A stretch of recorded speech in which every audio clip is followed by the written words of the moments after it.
الحمد لله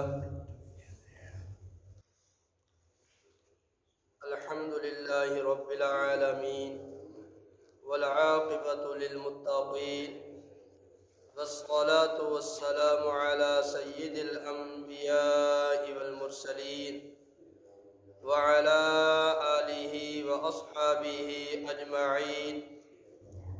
أما بعد، أعوذ بالله من الشيطان الرجيم. بسم الله الرحمن الرحيم. ألف لام ميم. ذلك الكتاب لا ريب فيه هدى للمتقين. صدق الله العظيم.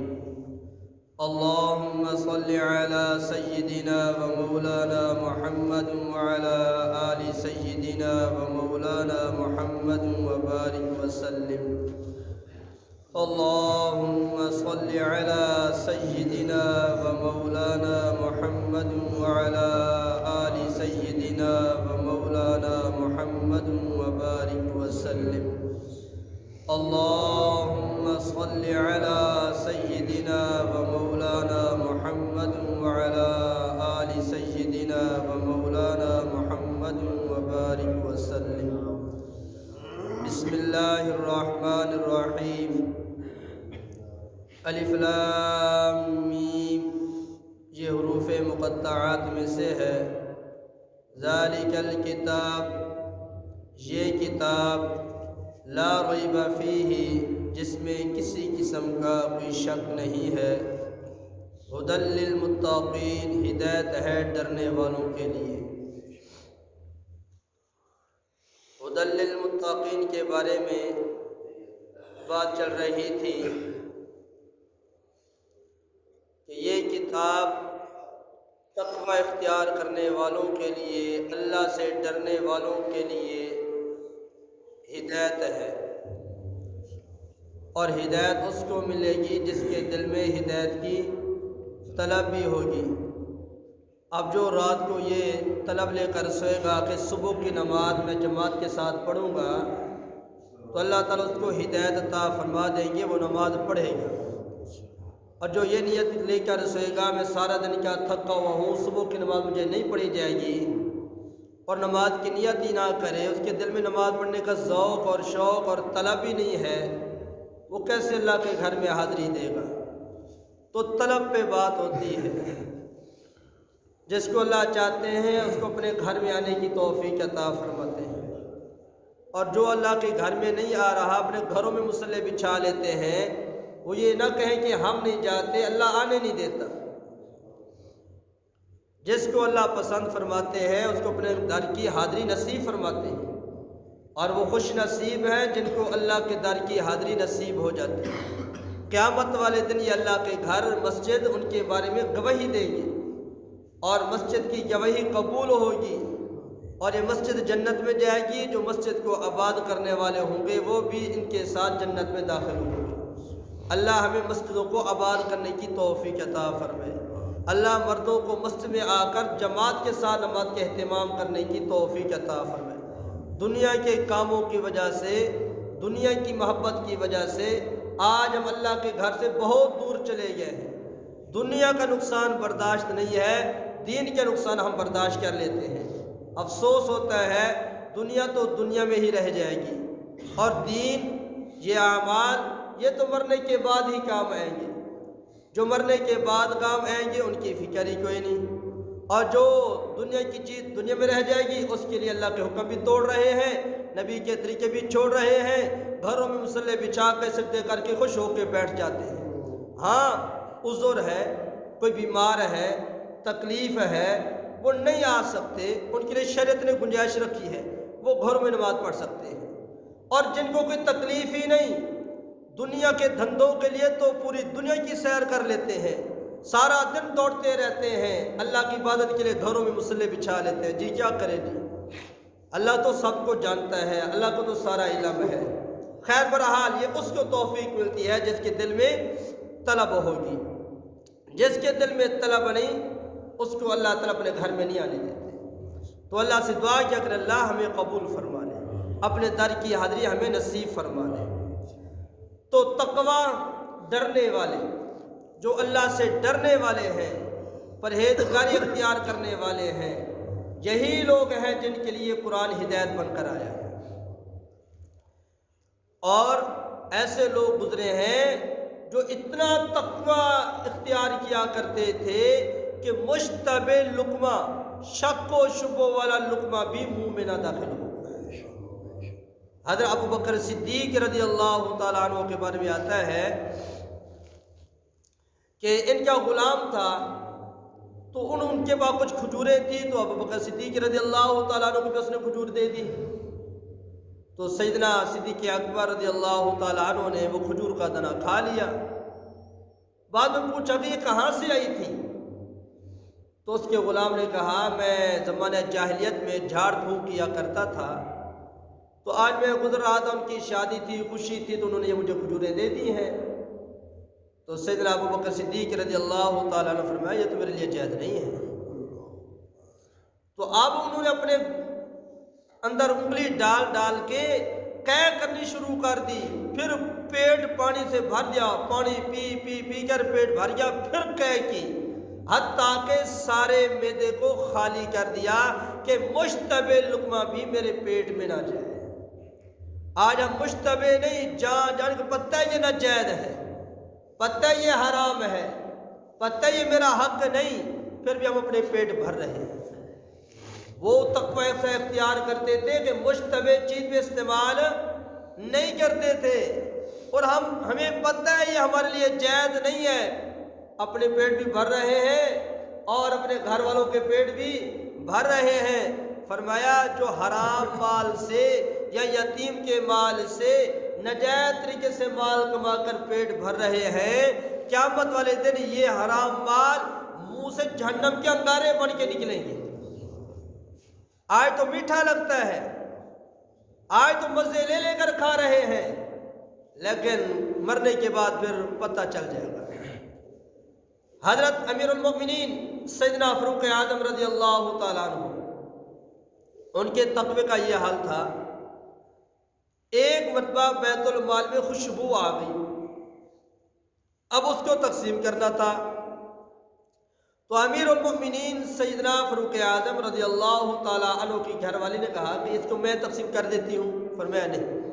ایک روایت میں آتا ہے سیدنا فاروق اعظم رضی اللہ تعالیٰ عنہ نے انکار کر دیا کہ اس کو استعمال نہ کرو، اور اگر تو استعمال کرے گی تو خوشبو کا جو مقصد ہوتا ہے وہ سونگھنا ہوتا ہے، جب تو استعمال کرے گی وہ کچھ خوشبو تیرے ساتھ لگ جائے گی تو یہ بیت المال کی خوشبو ہے، تیرے لیے جائز نہیں کہ ایسا نہ ہو کہ یہی خوشبو پکڑ کا ذریعہ نہ بن جائے۔ اور ایک روایت میں آتا ہے کہ انہوں نے خوشبو تقسیم کی، تھوڑی سی خوشبو لگ گئی تو وہ رگڑ رگڑ رگڑ کر جب تک خوشبو کا اثر ختم نہیں ہوا اس کو رگڑتے رہے کہ یہ بیت المال ہے، یہ لوگوں کا حق ہے، ہمارے لیے جائز نہیں ہے۔ وہ تو یہ خوشبو کے قطرے سے بھی اتنا ڈرتے تھے کہ کسی کا ایک قطرہ ہمارے پاس نہ آ جائے کہ قیامت والے دن یہ خوشبو کا ایک ذرہ ہماری پکڑ کا گرفت کا ذریعہ نہ بن جائے۔ آج قطرے نہیں، آج منو من ہڑپ کر رہے ہیں، آج لاکھوں روپے ہڑپ کر رہے ہیں، لیکن مرنے کے بعد پتہ چلے گا۔ یہ دنیا میٹھی تو بہت لگتی ہے، مرنے کے بعد جب حساب کتاب کا معاملہ شروع ہوگا تو پھر پچھتائیں گے۔ تو اس وقت کے پچھتانے سے آج بہتر ہے ایک دوسرے کے حقوق کو صحیح طریقے سے ادا کریں۔ بہن بھائی ایک دوسرے کے حقوق کو ادا کریں۔ آج بہن بھائی ایک دوسرے کے حق دبا رہے ہیں، ماں باپ اولاد کے حق دبا رہے ہیں، اولاد ماں باپ کے حق دبا رہے ہیں، رشتہ داروں کے حق دبا رہے ہیں۔ آج بھائی اپنی بہنوں کو دو پھلکے روٹیوں کو دے دیتے ہیں، ان کی جائیداد کو قبضہ کر لیتے ہیں۔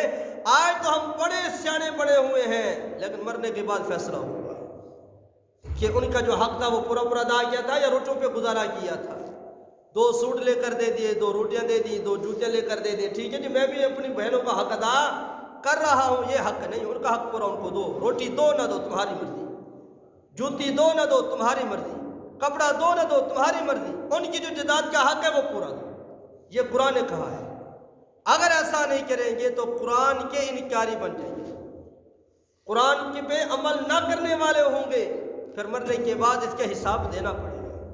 آج کتنی بیٹیاں ہیں جو رو رہی ہیں جن کو جائیداد نہیں دی گئی، جن کو ان کا حصہ نہیں دیا گیا، کتنی بہنیں ہیں جو روتی تھکتی نہیں ہیں، ان کے بھائی ان کے اوپر فرعون بن کے بیٹھے۔ کیا ہمیں اپنی اولاد پیاری ہوتی ہے؟ ہمیں مال میٹھا لگتا ہے کہ بہنوں کو بیٹیوں کو ان کی اولاد پیاری نہیں لگتی؟ یہ جو ان کی وراثت ہے، ان کا حصہ ہے، میں اور آپ نے طے نہیں کیا، یہ خود قرآن کہہ رہا ہے۔ چوتھا پارہ پڑھ کے دیکھو، انشاءاللہ جب پہنچیں گے تو پھر پڑھیں گے۔ خود قرآن کہہ رہا ہے جو ان کا حصہ ہے ان کو دینا چاہیے، ان کے سپرد کرنا چاہیے، وہ جس طرح مرضی استعمال کریں۔ تو سیدنا فاروق اعظم رضی اللہ تعالیٰ عنہ دیکھو کتنا ڈر رہے ہیں، تقوی ہے کہ ایک ذرا خوشبو کا میرے پاس نہ آ جائے، بیت المال کا یہ مال ہے، یہ لوگوں کے حقوق ہیں، کہ ایسا نہ ہو یہ خوشبو کا ذرا قیامت والے دن گرفت کا ذریعہ نہ بن جائے۔ عمر بن عبد العزیز رحمۃ اللہ علیہ، ان کے یہاں بھی یہ واقعہ پیش آیا، بیت المال میں خوشبو آ گئی۔ اب جہاں خوشبو تقسیم ہو رہی تھی وہاں خود بھی کھڑے ہو گئے کہ تقسیم کرنے والا تقسیم میں کوئی غلطی نہ کر لے، لیکن کھڑے وہاں ہے، اپنے ناک کو پکڑ کے رکھا ہوا ہے، بند کیا ہوا ہے۔ کس نے کہا حضرت آپ نے اپنی ناک کیوں پکڑی ہوئی ہے؟ عمر بن عبد العزیز رحمۃ اللہ علیہ نے فرمایا خوشبو کا مقصد ہوتا ہے سونگھنا، تو میں یہاں کھڑا ہوں، تقسیم ہو رہا ہے، یہ بیت المال کا حصہ ہے، مال ہے، میرا مال نہیں، کہ ایسا نہ یہ خوشبو میرے ناک میں چلی جائے، میں ناک پکڑ کر کھڑا ہوں کہ ایسا نہ جو خوشبو میں سونگوں گا قیامت والے دن اس کا بدلہ نہ دینا پڑے۔ وہ تو اتنا احتیاط کرتے تھے، اور آج ہم لوگوں کے مال کو مال غنیمت سمجھ کے خوب دباتے ہیں۔ میرے بھائیوں، آج وقت ہے، آج وقت ہے اپنے معاملات درست کرنے، آج وقت ہے ایک دوسرے کے حقوق کو صحیح طریقے سے ادا کرنے والے بننے۔ آج دے سکتے ہیں، آج مال بھی ہے، پیسہ بھی ہے، معافی بھی مانگ سکتے ہیں، سب کچھ کر سکتے ہیں، لیکن قیامت والے دن یہ نہ ہمارے پاس زمین ہوگی، نہ گندم ہوگی، نہ پیسے ہوں گے، نہ منجی ہوگی، نہ مکی ہوگی، کوئی چیز بھی نہیں ہوگی، اور وہاں بدلہ دینا پڑے گا۔ پھر وہ بدلہ نیکیوں سے دیا جائے گا، نیکیاں ختم ہوں گی تو پھر حق والوں کے گناہ اپنے سر پہ اٹھانے پڑیں گے۔ وہ بہت مشکل دن ہے، 50,000 سال کا دن وہ آنے والا ہے، اس میں بھی کھڑا ہوں، آپ بھی کھڑے ہوں گے، حق دینے والے بھی کھڑے ہوں گے، حق لینے والے بھی کھڑے ہوں گے، اور حق دلوانے والے کی سچی عدالت لگی ہوئی ہوگی، وہاں ذرے ذرے کا حساب ہوگا۔ حضرت ابراہیم بن ادہم رحمت اللہ علیہ بہت بڑے اللہ کے بزرگ گزرے ہیں۔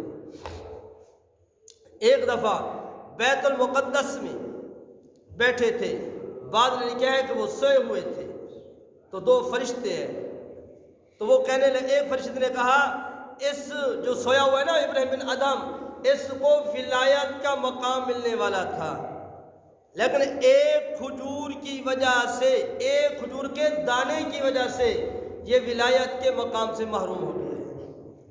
دوسرے نے کہا کیسے؟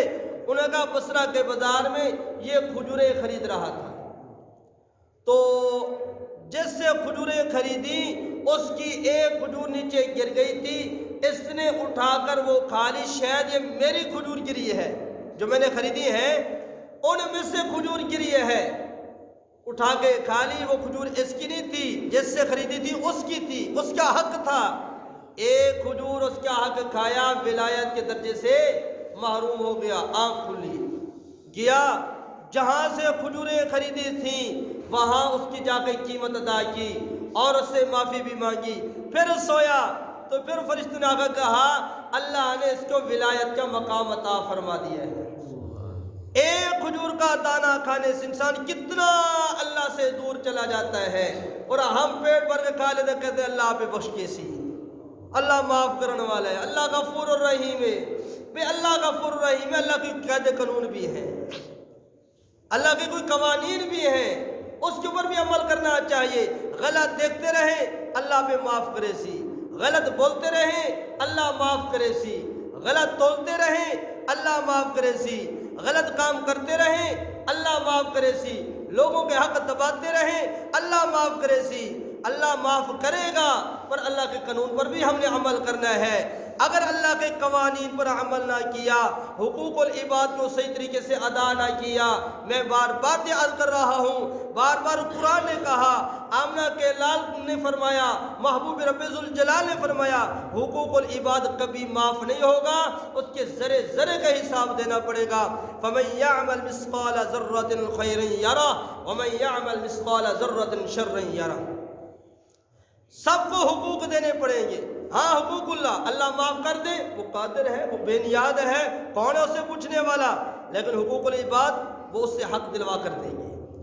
تو اس لیے جو تقوی اختیار کرنے والا ہے، ان کے اندر جن کے اندر تقوی ہوتا ہے، اللہ کا ڈر ہوتا ہے، اللہ کا خوف ہوتا ہے۔ میں نے 2-4 واقعے آپ کے سامنے عرض کیے۔ دیکھو خوشبو کا معاملہ ہے، لیکن کتنا ڈر رہے ہیں خوشبو تقسیم کرنے میں۔ ایک کھجور کا معاملہ ہے تو ولایت کے مقام سے محروم ہو رہے ہیں، ایک کھجور کا دانہ ہے، لیکن جو ڈرنے والے ہوتے ہیں، تقوی والے ہوتے ہیں، وہ ہر معاملے میں خیال کیا کرتے ہیں۔ صرف تقوی یہ نہیں کھانے پینے میں احتیاط کرنا، ہر عمل میں، زندگی کے ہر عمل میں احتیاط کرنا، یعنی کسی کو تکلیف نہ دینا، کسی کے ساتھ ظلم نہ کرنا، کسی کا حق نہ دبانا، اور کھانے پینے میں احتیاط کرنا، زندگی کے ہر عمل میں احتیاط کرنا اور اللہ سے ڈرنا، یہ تقوی ہے۔ یعنی جی میرا کھانا حلال ہے، میرا پینا حلال ہے، بس باقی سارے کام رمبے چلے ہی رکھے۔ ہر معاملے میں خیال کرنا ہے، ہر معاملے میں احتیاط کرنی ہے، یہ تقوی ہے۔ حضرت بایزید بسطامی رحمۃ اللہ علیہ سفر میں تھے، کپڑے دھوئے، اب کپڑے گیلے تھے، ان کو خشک کرنا تھا۔ بھی کپڑے خشک کرنے کے لیے کہاں ڈالیں؟ تو کس نے ساتھ نے کہا، حضرت آپ ایسا کریں، ان کپڑوں کو یہ جو باغ ہے نا، باغ کی دیوار پہ ڈال دیں۔ نہیں، یہ جو دیوار ہے یہ میری نہیں، اس دیوار کا مالک کوئی اور ہے، تو مالک کی اجازت کے بغیر میں اس کی دیوار پہ اپنے کپڑے خشک نہیں کرتا۔ اور آج ہم پڑوسی کی دیوار ہوتی ہے، اس کے ستیہ ناش کر دیتے ہیں۔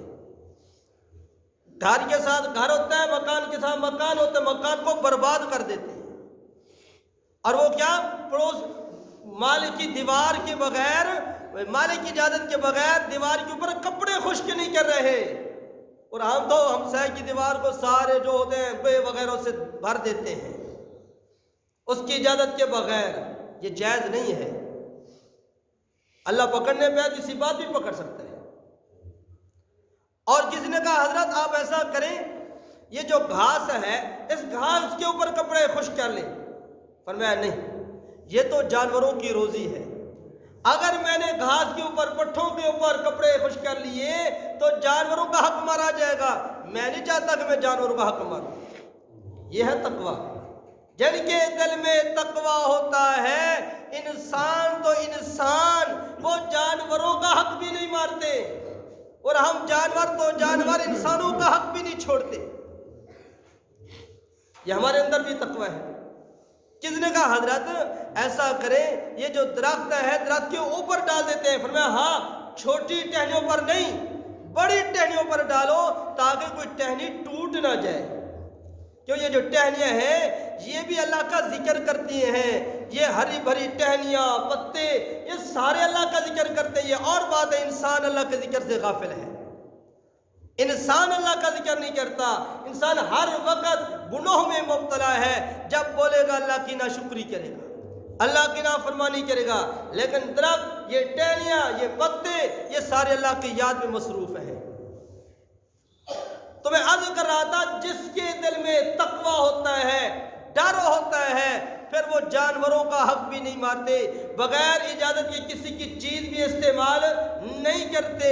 یہ تقوی ہے، جو اللہ سے ڈرنے والے ہیں، تقوی اختیار کرنے والے ہیں، گناہوں سے بچنے والے ہیں، اللہ رسول کی نافرمانی سے اپنے آپ کو بچانے والے ہیں۔ ھدی للمتقین، ان ڈرنے والوں کے لیے یہ کتاب ہدایت ہے۔